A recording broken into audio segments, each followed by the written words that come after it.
pick tools, but even then you don't know if it's going to work. So I always tell people to take a test drive. Again, I do this myself. So we set a goal to see how well the team works. Okay, and usually I try to set something that's fairly achievable. A conference submission is my ideal. Okay, so usually I try to put together a conference paper. Even a conference paper can take up to 6 months. Typically, I try to get it to the point where we have a pilot or pre-test, so we actually understand how we handle the rigor of collecting data together. Who delivers when, how, what, who's detail-oriented. I've been surprised where I've actually worked with very senior people in the information systems discipline who are the best people I've ever seen at reviewing a survey. And I'm like, but wait, you're this person with 10 MISQs, you're this mega genius, and yet they go through and they read every question. And you go, where do you find the time? It's just something they like to do. And these undiscovered competencies come out during that pilot phase. Okay. Typically, it requires a write-up of results, and this is important, okay, because that write-up tells you who is your writer on the team and whether they can write or not. It helps you think through when it comes time to journal submission, how many iterations you're going to do beforehand, and at what kind of copy editor you need. And not all copy editors are the same. Okay, they're the copy editors that fix commas and colons, and then they're copy editors that help you fix logic. Those are also unicorns, by the way. If you have one, let me know. I'm looking for one. But they do exist. Okay. It also tells you how good people are at meeting deadlines, but more importantly, how good they are at telling you they can't. Okay. It's okay if someone can't meet a deadline if they let you know. If they don't let you know and you miss the conference submission, perhaps this isn't going to be a functional team member. Okay. And then finally, once you've gone through the process, assess the experience. Did you enjoy it? Was it fun? Okay. Because life is short. And we should all enjoy the journey. Okay. Now, pro tips in terms of thinking about this. When I pick a conference for a first-time collaboration, I try to pick someplace fun to go. Okay, because you're motivated. Hicks in Hawaii is awesome if you ever have time. It's a long flight, I know, but it's a great place to have a meeting about a project, especially when the weather is cold where I live. AMSIS is also great, ESIS, PAXIS, ISIS. And in part, when you pick this location, it's not just that it's glorious and fun, but it's a place you can also meet other collaborators. And usually when you meet an international collaborator, they'll introduce you to their friends. You know, if it's your first time at a conference, you only know the people on your team, you go to the social event, suddenly you have 30 friends. Okay, it's really helpful. Second piece to think about this is you don't have to move forward after the conference paper. Knowing when to pull the plug on a team is a skill unto itself, which I won't belabor much. But if it doesn't work, if people haven't delivered, the paper's rejected because someone didn't do something properly, you know, it's better to walk away after 6 months than to spend 3 years working on a dead end. Okay, tip 7. Now you come to the journal piece, and this is the commitment. Because up till now, you've just been dating. Now you're married. Okay, this is life.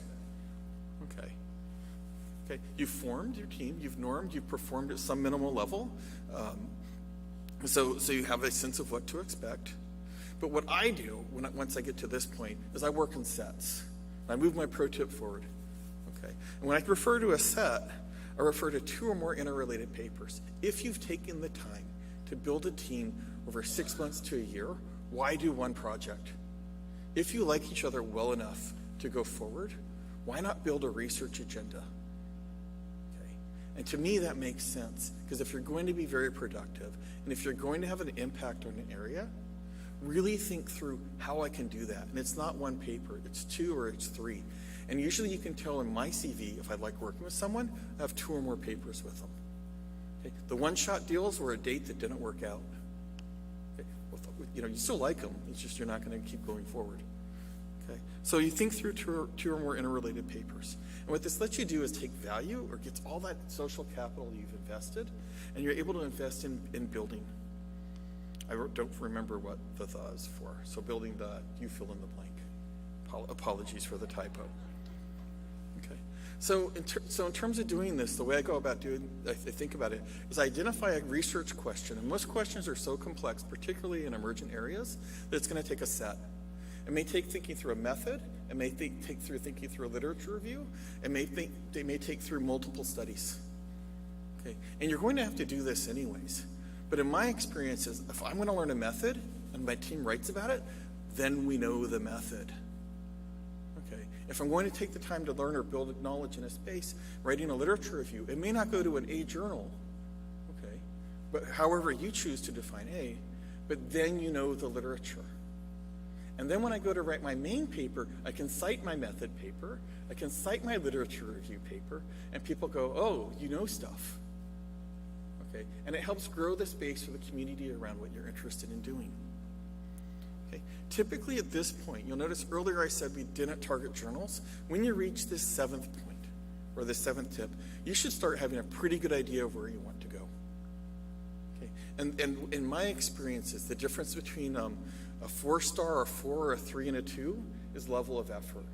They all require great ideas. The reviewers all are merciless. Reviewer 2 is evil across all journals. Okay, so think through like where you want to go, and this is really important. And the thing is, the journal has to have value to you.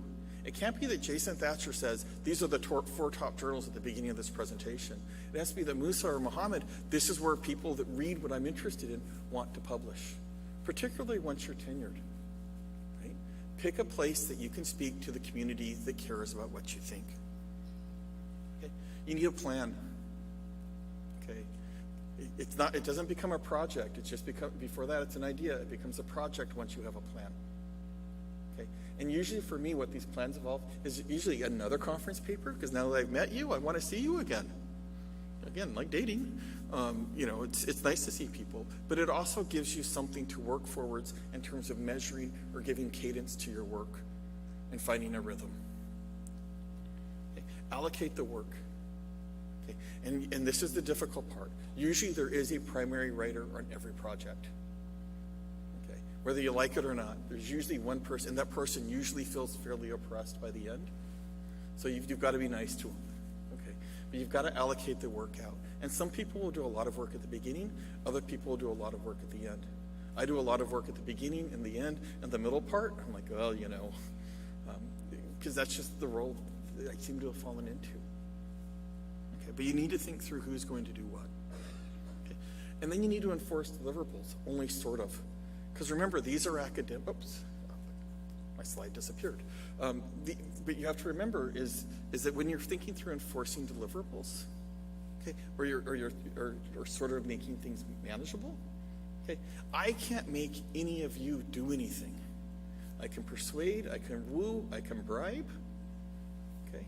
So the deliverables, the way you enforce them are really through soft power. Okay, it's not that you're going to fire someone from the team.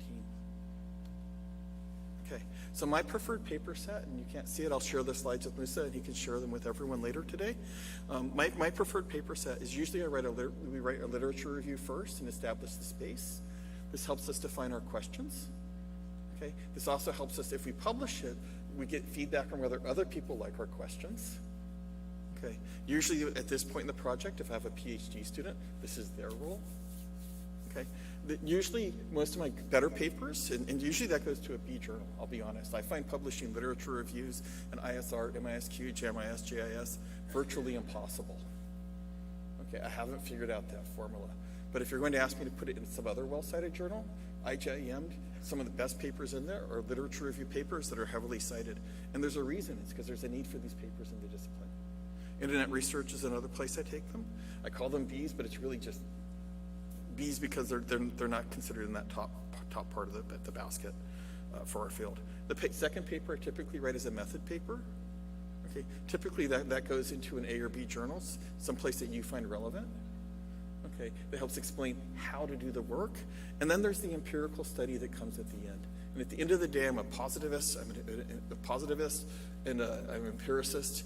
And typically that's where I try to chase my top paper. But no, there's a progression. Right? Master the concepts, master how I'm going to study it, and then go do the hard part. Okay, do the empirical study. And for me, that works really well. Not everybody works that way. I have some friends that are meta-analysts. They do sets of papers where it's like 3 different meta-analyses on different topics. I have other friends that like to scrape data. I'm not sure they have a theory. Okay? But they have really interesting empirical findings, and they have people that scrape data, they have people that run the data, and then people that help them write the paper. Okay? Figure out the set that works for you. Okay? And what sets let you do, and this is why I think it's such a helpful metaphor, it gives you an achievable set of goals. Okay? If the goal ostensibly is just to chase a paper in the very top journal, 6% hit. 6%. However, if I go to a journal that's reasonable, that goes, I like interesting work on certain topics, 50% hit. I like 50%. I'm not going to lie. Getting published is important. What it also lets you do is you realize each goal is strengthens your team. You build confidence in each other, you rely on each other, you start to understand each other's rhythm and routines, and what that does in the end is let you take advantage of synergies as you chase the big papers. So for me, this process works, and it's worked particularly well with Christian Meyer and a team I work with at Bamberg. Okay, and a final pro tip. Okay, you need to enjoy this process. If you don't like this part of academic life, that's okay. Okay, find another way of adding value. Okay, you know, and in terms of thinking about this, and as you think about reaching out and going globally, finding a team can be daunting. I remember my first conference at ISIS 1999 in Charlotte, North Carolina, walking around and feeling lost. Okay. And it was this process, okay, of going, attending, being at the social event, and just being open to meeting people that was really important. Because when you think about our community right now, there are 300 of us here today. There are 5,000 of us around the world. And in 5,000 people, surely, right, there are collaborators out there. You just have to go out and find them, which I think is a particularly important thing to think through.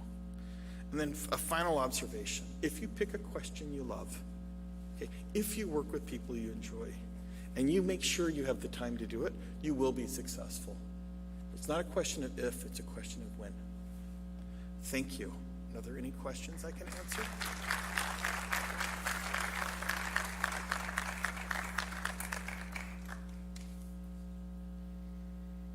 Sure.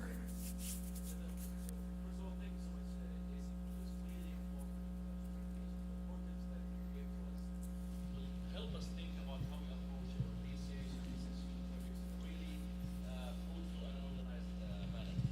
So my question to you is that you talked about the your preferred way of setting up your papers, right? Mm-hmm.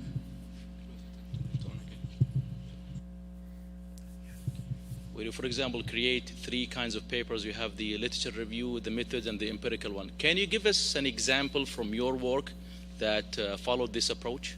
Sure. So if you look at my work on mindfulness, it works with a second-order multidimensional construct. We wrote a CIS paper on how to empirically, mathematically do it. I wrote a separate paper on conceptually how do we define and articulate multidimensional constructs with Greta Politas, you might know her, in EGIS. They helped me think through, and this was a separate piece, of how to think through the constructs and their interrelationship. And then we wrote a third piece that was actually the MIS quarterly on IT mindfulness. I have a secondary paper that follows that same pattern going through right now on technostress, where we wrote a first piece on FSQCA and how to use it. We wrote a second piece on applications of FSQCA in the literature, and the paper that I'm probably jinxing it and it will now get rejected, that's under third review at MIS Quarterly, looks at how to use FSQCA to think through different relationships in technostress. So it does work if you think through these different pieces. And the reason, and where this came from was, we found that these problems that we're dealing with in a world where journals are telling us we can only submit 39 pages, we couldn't get everything in. And we were leaving whole papers on the cutting room floor or sticking them in appendices, and they were getting lost. And that just wasn't very satisfactory, because you put in all of this effort and then you go, oh, I got one paper, and you go, where did the last 6 years go? So does that help?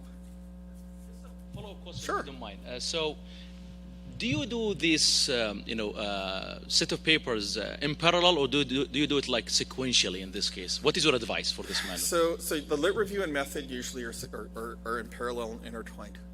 So understanding what you need to put into a method paper often comes through reading papers and going, I don't understand what they did. And so if you're going to write a tutorial type paper, what you want to be able to do is resolve those difficulties that other people, if you're struggling with it, the odds are very good somebody else is struggling with it. Okay, and so the trick to those papers, in my experience, has been keeping it very simple, plain spoken, and learning to convey complex concepts in a way that the rest of us can understand. You're not trying to write a paper for stats and organizational research methods, right? You're trying to write a paper that's translational of the method to the community. Great, sure. Yeah, I have a question here. Thank you very much. They say 1 is company, 2 is crowd, and 3 is party. So since we are talking about teams and building international teams and the collaboration, what do you think is the ideal number? Sometimes I'm struggling in terms of adding one more co-author to the paper, or we do some work and then we say we need this one, and then we add one, and then we add another one. Yeah. We end up with like 10 or more. Yeah. So what's the ideal number, and how do we go about this? So somewhere between 2 people in an army, and I only say that halfway in jest. There's not an ideal end.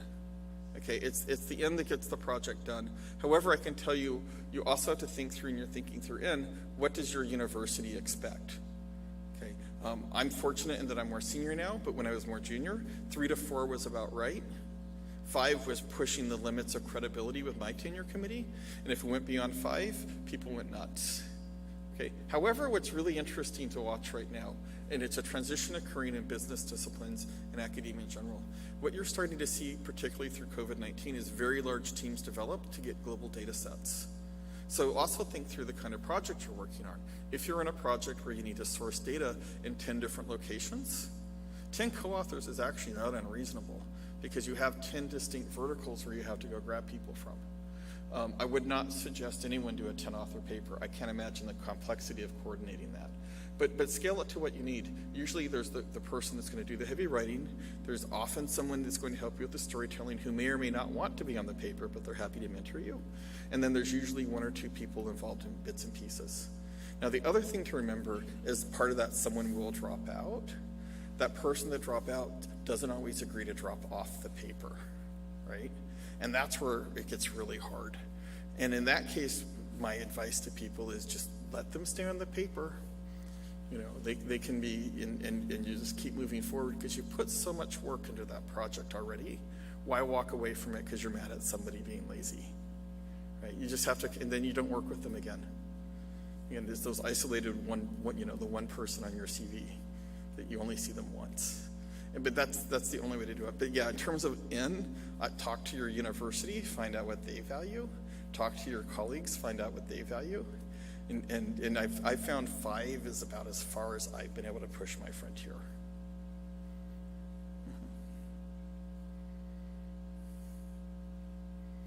And 3 is about perfect. Shukran. Thank you, Professor Jason, for a very well and inspiring and a thoughtful conversation. I come from a different context. My name is Walid Al-Somali from Saudi Arabian Oil Company, Saudi Aramco. Within the context of collaboration, what do you think the most appropriate modalities and structures that ensure that industry, academic, research, joint work will make an impact, given the cultural differences and the operating model sometimes might be different from the 2 sides? What do you think the recipe for an effective, sustainable, and impactful collaboration? Thank you. That's a really great question that I'm sure there are books written about. So here's what I think it comes back to. You have to have a shared problem. And I think there has to be an open and blunt discourse about what is that problem. One thing that you don't see in academic papers, but I think most of us start with, is we start out by reading the morning news. And we look for problems people like you are dealing with. And really what good academic research is rooted in are the problems of practice, in my estimation. And so if I were sitting on your side and you're going, okay, but I'm looking at MIS Quarterly, ISR, JMIS, GIS, my 4 exemplar journals I started with, and you go, I don't get how any of these matter to what I'm doing. And that's one of your challenges, I suspect, is one of us comes to you and says, well, this is what I want to do, and you go, oh, that's interesting, but not my thing. Okay, it's a question of defining the problem such that you get it and we get it. And really the person in the driver's seat, because we don't have access to data without you, is you in part. Okay. Now, one way I've seen of structuring this, and if you want to have a side conversation about doing it that I think that works really well, is if you're going to partner with one of us, is to find a longer term agenda where your immediate needs are satisfied and our long game needs are satisfied. Because for us, it's a 3-year cycle. And in my partnerships with industry, you usually are in a 90-day to 6-month cycle, right? And so we have to find a shared governance structure where you can fund it that such that you can make it work. So if you say we wanted to fund one of my students for a project, I actually need 2 years of funding to get them through a master's degree. Okay, so if we get you what you need in 6 months, can you fund the next 18 months? And because our number is really quite low in your mind, that's possible. But it's figuring out how to have that conversation. Does that help? Yeah, happy to. And there isn't a handbook for that either. That's where my German mentor came in. He taught me these things.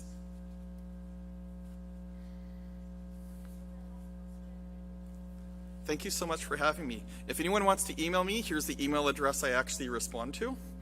So I just thought that would be fun. And, oh, it's not up there. Anyways, you'll see it in the deck. Thank you all.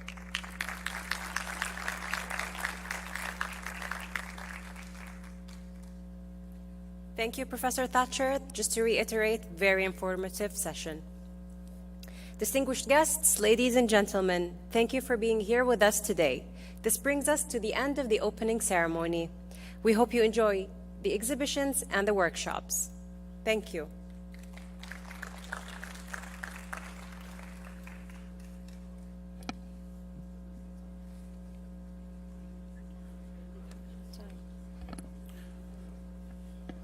Thank you. Ladies and gentlemen, we'll have a 15 minutes break. Oh, actually 10 minutes now. And then we'll have the parallel sessions in rooms 101 and 102. Thank you very much.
Can we put the presentation up?